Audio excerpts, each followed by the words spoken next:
Well, then in 2016, you get out. 17. 2017? Sorry. How much time had you served when you got out? What, in all? Well, during that whole stretch, that one stretch. 16. 16 years. How did it feel to go in 2001 and come out in 2017? I mean, a lot changed during that time. I mean, Michael Jackson, had passed away, and, the phones are different, and technology is different, and the internet is a whole different thing now. Social media wasn't around back then. What was it like to really reacclimate into society? I mean, it didn't take a lot, because like when I was when young dudes was coming up, mostly young cats from New York, Philly, DC area, because we all got similar, you know what I'm saying? So I would just read them and see what's going on out in the streets, for the most part. You know what I mean? It was still some things I had to, reacclimate myself with, but it wasn't that hard. I'm an individual. I don't really like people. So it's easy for me to be to myself. You know what I'm saying? Like, even when I'm with my loved ones and all that, like, we'll be together, but then I'll always end up going to the side, and so. I mean, when you did get out, did you end up linking back up with C's, Kim, Puff, and like the people that you were around before? Yeah, I've seen everybody. Like, I went to Puff's New Year's party when I came home.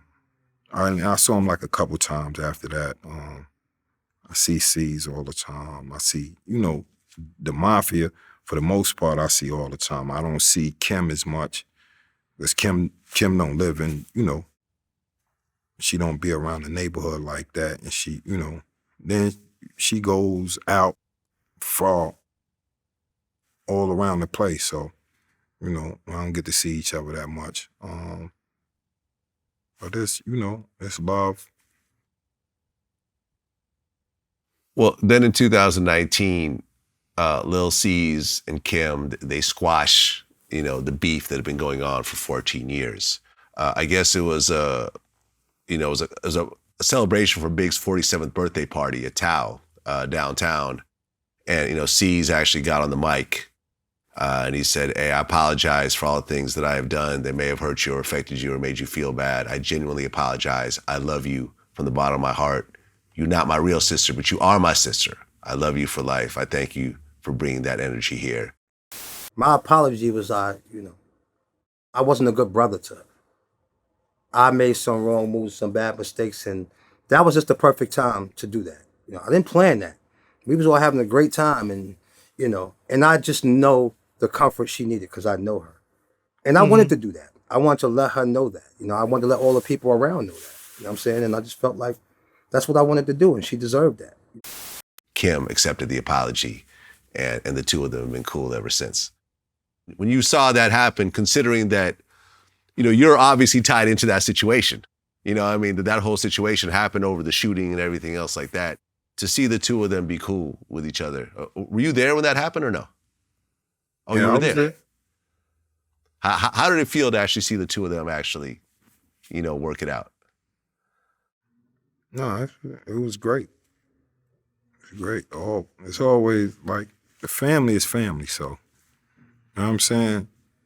Ties, family ties don't get broken. You know what I'm saying? Y'all can be upset with each other and all that. Y'all might not talk, but, them ties never break. Yeah. I mean, quite a journey to get to this point. So much success, but so much loss along the way. These group of kids who grew up, at the very bottom, made it to the very top. You know, Big turned out to be a worldwide phenomenon. I mean, you can't have a conversation about the top 5 rappers of all time and Big is not in that conversation. You know what I mean? Some people will say Big, some people will say Pac, some people will say Jay, but like, it's always those 3. He's always in the conversation. He's always in the conversation. The music continued to live on. You know, for someone who only dropped 2 albums, the impact, you know, he wasn't like a Pac that had like hundreds of songs that kept coming out with album after album after album. It was really just those 2 albums and a couple of little odd little tidbits here and there, but it was really just those 2 albums to make such an impact. Here we are 30 years later, and we're still talking about it in the same way as if he's still here. Yeah, pretty much. What do you think, like, if you could think of all the times that you and Big had together, what was your single greatest memory? Like that one thing that you always could look back on and smile and laugh and, you know what I mean? Just us being together. That's like every day.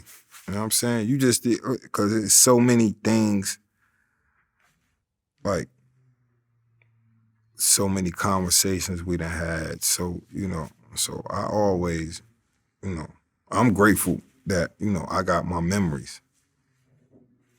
I mean, if I don't got nothing else. Yeah. Well, C-Gutta, man, I appreciate you sharing your story. You know, I feel like, you know, Big was only here for a short period of time. But the impact he made is timeless. You know, there's someone right now that's discovering Biggie's music for the first time and going like, yo, like this is ill, you know, in the era of mumble rap and, you know, like people doing shit just for trends. Like Big was like a lyricist. Like the shit that Biggie was spitting and his cadences and the way that he would really jump on the beat and really, it was almost like a jazz musician in the way that he did his thing. We come from an era where we weren't raised on hip hop. Yeah. So I guess like we had an appreciation for like music. So I don't know. It's different. I guess I guess it's hard for a dude that's raised off of just hip hop to be able to see like the beauty in other forms. Yeah, man. Well, I'm sorry for your loss. You know, it's clear that you still miss him a lot. You still love him a lot. You know, but at least you could, you know, you can still see his kids. Oh yeah, I see. Yeah, you know, every time I see TT and CJ, it's you know what I mean. It's love. You can still see his kids, and his mom is still around.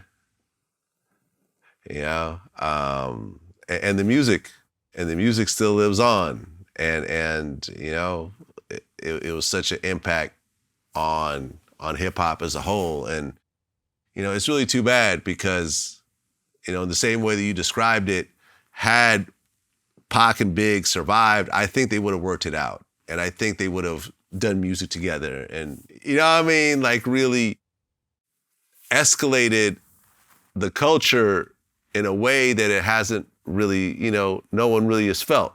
You know, I think it would have overlapped into politics and overlapped into big business and everything else like that. And it's just a shame that both of them had to die so young over some bullshit.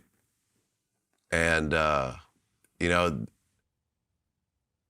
it's one of those things where, you know, both murders are still technically unsolved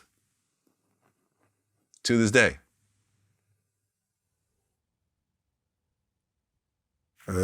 Sad state of affairs. Yeah. Well, C-Gutta, man, I appreciate you coming in. Wish you all the best, man. All right. Until next time. All right. Peace. Peace.